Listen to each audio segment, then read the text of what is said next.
The Missouri Supreme Court will soon break the stalemate between two Republican statewide elected officials regarding how much it would cost the state if voters decide to legalize abortion. Our Missouri Chief Capitol Bureau reporter Emily Manley explains the infighting that has stalled the initiative petition process. The fate of a constitutional amendment to restore abortion rights is now in the hands of the state's highest court. Tuesday's hearing comes after the Attorney General refused to sign off on the auditor's cost estimate earlier this year. And without the approval, supporters can't get the signatures they need to put the question on the ballot. Is whether one person can deny more than 6 million people in our state the chance for an up or down vote on whether to modify the Constitution to enshrine rights. Back in March, 11 petitions were filed with the Secretary of State's office to roll back Missouri's ban on abortion by adding protections to the Constitution.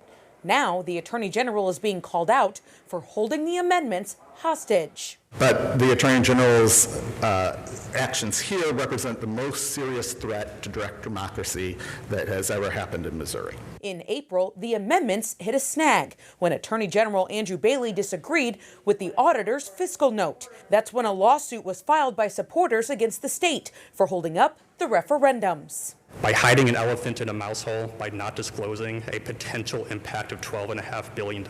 Compared to Auditor Scott Fitzpatrick's estimate of $51,000. We're here today because this Attorney General returned for revision 11 fiscal note summaries to the auditor.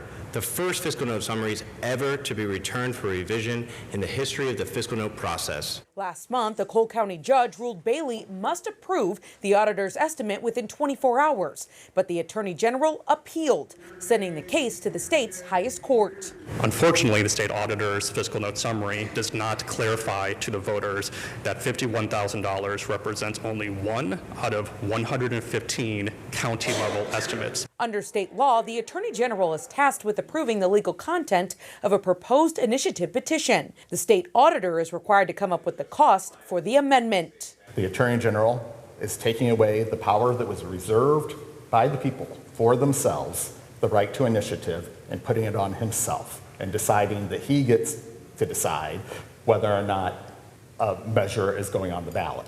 Now, the court did not take any action Tuesday or indicate when they might rule on the case.